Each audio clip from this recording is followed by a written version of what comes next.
Hey guys, welcome back to another episode of Helping from Home. My name is Michelle with Paws and Parks. Today we're going to be discussing the essentials. So everything that you're going to want to make sure you have before bringing home a new dog, and also for dog walkers like myself, the things that you're going to want to make sure you have on hand at all times. So I'll start with some of those supplies and equipment. I will just go down a list and recommend some brands that might be helpful to you. So make sure you have a notepad and pen ready. So we're going to start off with a crate. A crate is something that provides your dog with some safety if it's properly introduced to them, and it just helps with controlling their environment a bit more. So making sure you pick one out that is size appropriate and that you have a spot in your house picked out where you can leave it where it's not in the way. A lot of people like to eventually get to a place with their dog where they don't need to use the crate, so it is more for puppies and maybe new rescues who are just really learning to adapt to a new environment. So if you can work with your dog in order to eventually eliminate the crate, then that is also a great thing. The next thing is bowls. Of course, you're going to want to make sure you have a good water and food dish.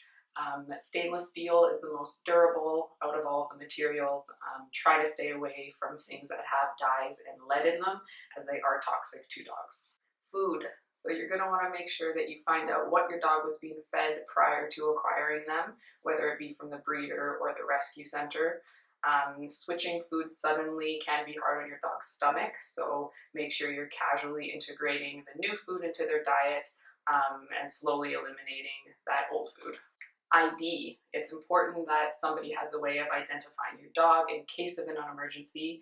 ID tags for the collar are super easy to get made. Put things like your name and your phone number on it, and if you're comfortable, even an address. Again, just so if they escape and they are found, then somebody knows exactly where they belong. So for collars, a simple nylon or leather collar will be the most durable, making sure you can fit 2 fingers under the collar once it's fastened on your dog. Harnesses, I'm a big fan of these. They provide wonderful control. They're safe to use on your dog.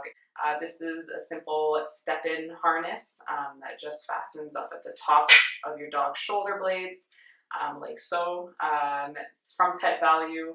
The brand is Jump. They have a great line of harnesses. They've got some nylon ones and then this mesh step-in one. Totally recommend them. So for leashes, again, for durability, leather, rope, and nylon are always your best bet. Make sure you have a couple of different lengths of leashes, one for walks, the shorter one, and the longer one for either training purposes or for those big hikes.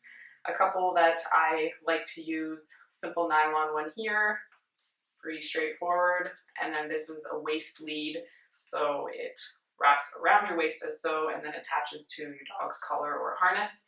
This brand is Halti.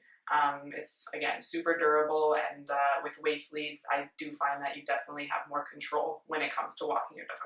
You're going to want to make sure you have grooming tools, so things like shampoo and toothpaste and a toothbrush, ear cleaner, nail trimmers, and of course a brush. I personally like using bristle brushes. I find they're most effective.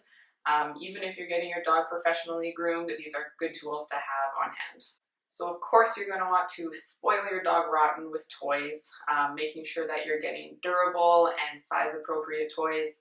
These are a couple that I use.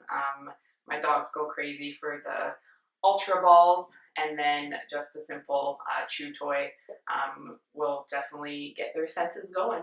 Always make sure you have the proper deodorizers and cleaners on hand, especially for puppy owners. If your dog does have an accident in the house and the spot isn't cleaned properly, they will continue to use that spot as their bathroom spot, which of course we do not want.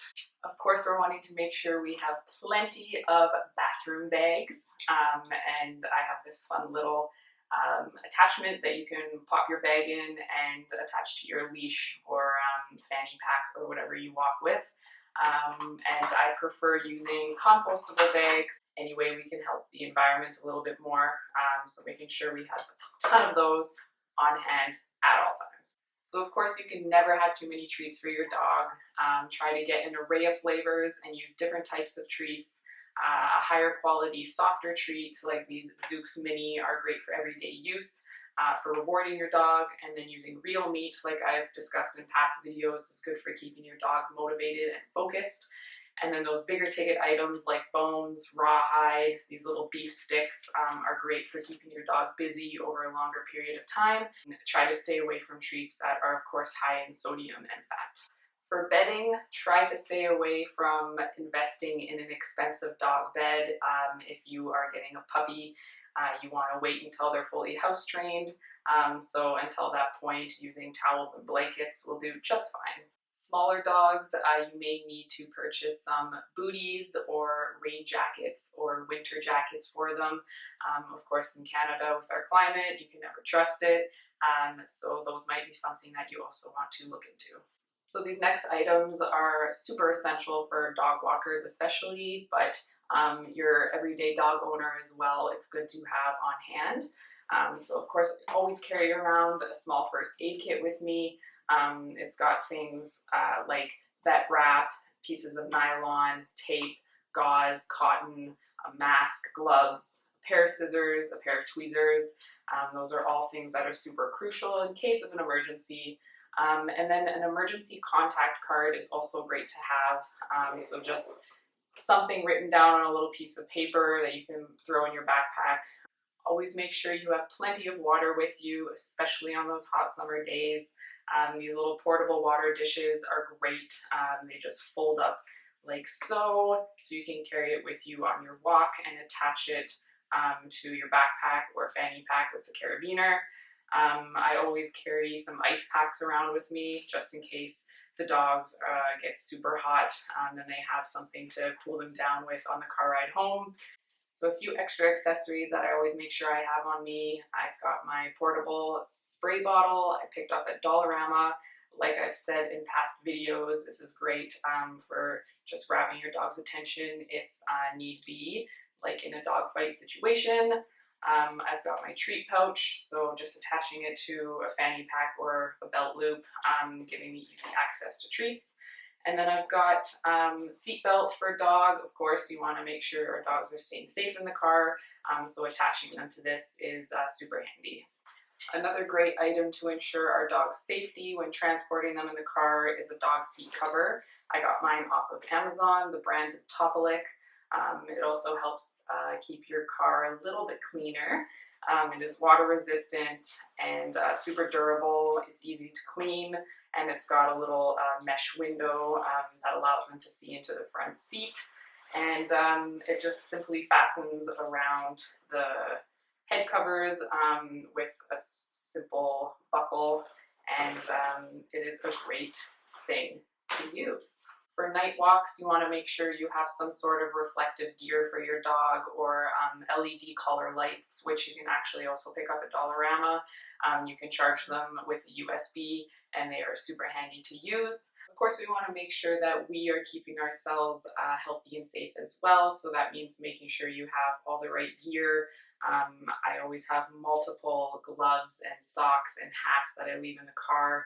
I have a pair of ice cleats that are awesome for walking in the parks in the winter. I got mine off of Amazon. Tons of extra towels. So there you have it. There is your long list of essentials that you want to make sure you have in order to raise a healthy and happy dog. And if you have any questions, let us know. We may have left out a few things. So if you have anything that you want to add to the list, then drop it in the comments below. And we will see you next time for a brand new episode of Helping from Home.